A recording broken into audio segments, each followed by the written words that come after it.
Welcome to the Business Channel. I'm Lohit Kalburgi, and today I'm in conversation with Miles Keeping from GVA Grimley.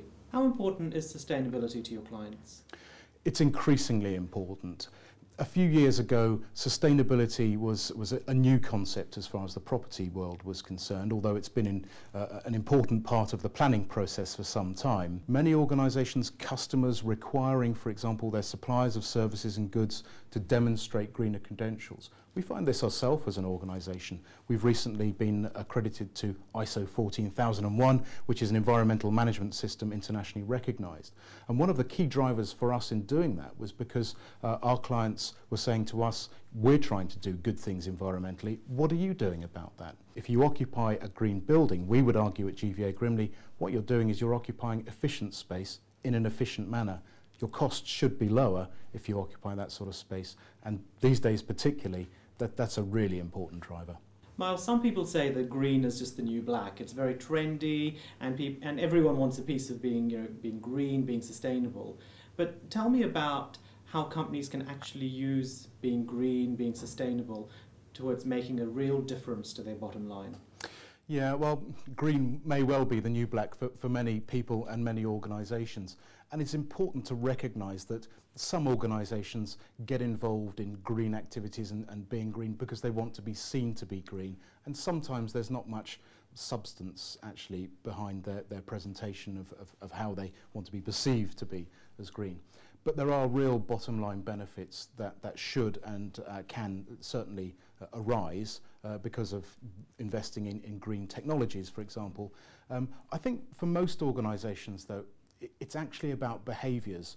And sometimes this sounds a little bit unsexy because it's not about green technologies or kit or bling, which a lot of us really quite like, but actually it's about how you live your daily life as an individual, and when you get to the workplace, it's about how you try to occupy premises in a low carbon manner. One of the challenges that I face as a consultant working with people in the property arena has very often been around the issue of how cheap energy is.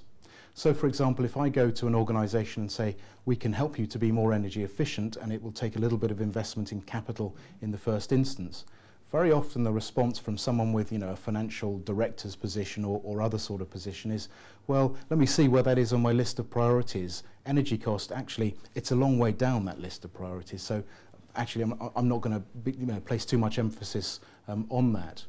What we're beginning to see, however, is a whole range of other bottom line benefits coming through. And what we will see increasingly, partly because of changes in regulation, CRC, Energy Efficiency Scheme, is one such regulatory measure. Miles, if I'm a finance director for a property development firm and I'm expected to make an investment to turn my company to being more green or more sustainable, how quickly in general can I expect to see a return on my investment? That's quite a complex issue.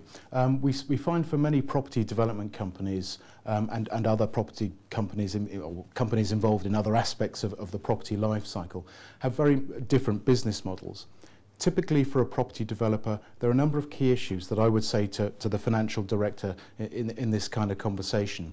One thing is there are things that can occur in terms of immediate bottom line benefits. The low-hanging fruit, are you occupying your own premises in a carbon efficient manner, for example, to reduce your energy bills? That's good housekeeping, and that's where we'd start with some very obvious efficiencies that can be made there.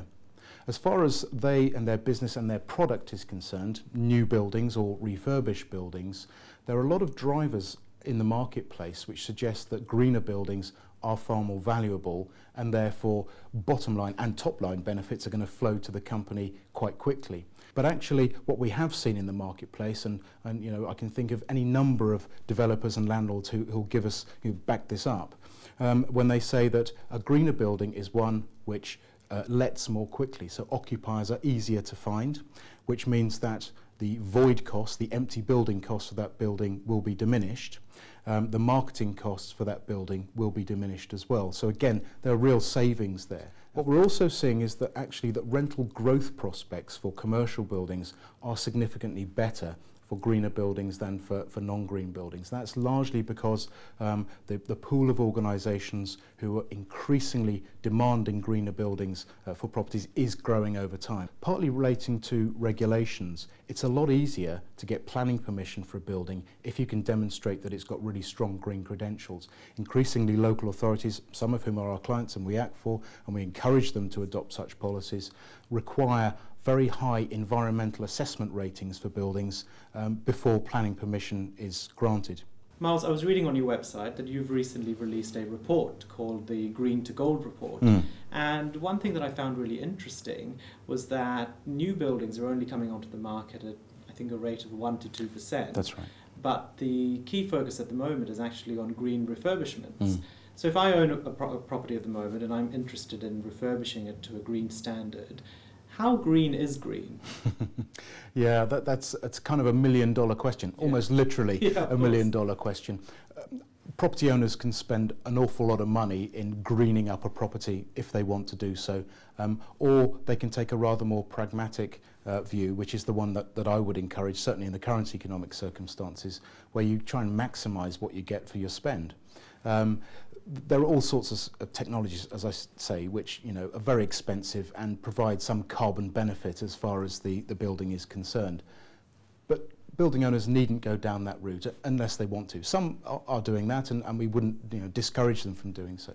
But the low-hanging fruit, the really easy wins, are actually very obvious ones. They're about trying to make the building actually more efficient in terms of its thermal efficiency, how well insulated it is, for example, before you start going out and investing in all sorts of interesting bits of kit and renewable technology. If you do want to invest in technologies, there are some really, really cost-efficient technologies which actually are very helpful in identifying where cost is being wasted, and payback periods can be very short.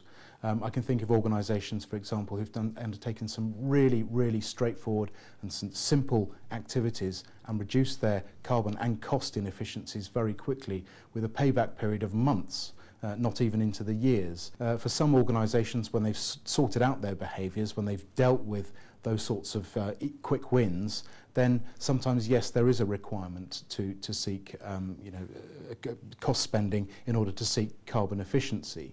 But what we're also seeing coming from government now is more maturity in terms of policy as far as incentives are concerned. So there are new incentives, for example, to enable organisations, whether they be public or private organisations, to invest in green technologies. Is there a cost implication to make behavioural changes? There can be for many organisations, but there needn't be for other organisations. Sometimes companies will come to us and say, well, we have this agenda to reduce our carbon impact. What can we do? Do we need to invest money in all sorts of technologies and to refurbish the building? And as I often say to them, let's start by looking at your behaviours and getting the quick wins. So sometimes, yes, the organisations are paying us to advise them on how to occupy premises. It's not their core business, it is ours, and that's why they've come to us. But in many instances, actually, we find that we get approached by landlords, particularly under the CRC Energy Efficiency Scheme regulations, and because of those, who go to their tenant organisations and say, it would be very helpful for us, for cost purposes, for the landlord, if the occupier could reduce their energy consumption. Now, our company, GVA Grimley, has a very strong, very large property management function within the business, which is growing very rapidly. And a lot of our clients come to us and say, how can you help us to make our buildings more efficient? And that will often involve me and colleagues of mine throughout the business across the country going to our landlords' occupiers and advising them about how to occupy their buildings in a more low carbon, more generally energy and environmentally efficient manner. And in summary, Miles, what other services does GVA Grimley offer its clients? GVA Grimley offers a whole range of property life cycle advice. We would argue that sustainability is absolutely integral to every aspect and element of the property life cycle, whether that's the procurement of new property, the ownership of existing buildings, the occupancy of buildings, or the regulation of buildings. If you aren't attending to the whole of the property life cycle as far as your organisation is concerned, if you aren't attending to sustainability within all of your property decision making and the actions that flow from that decision making, then we would argue you're not being an efficient organisation. Thank you for joining us, Miles, at the Business Channel. Thanks very much.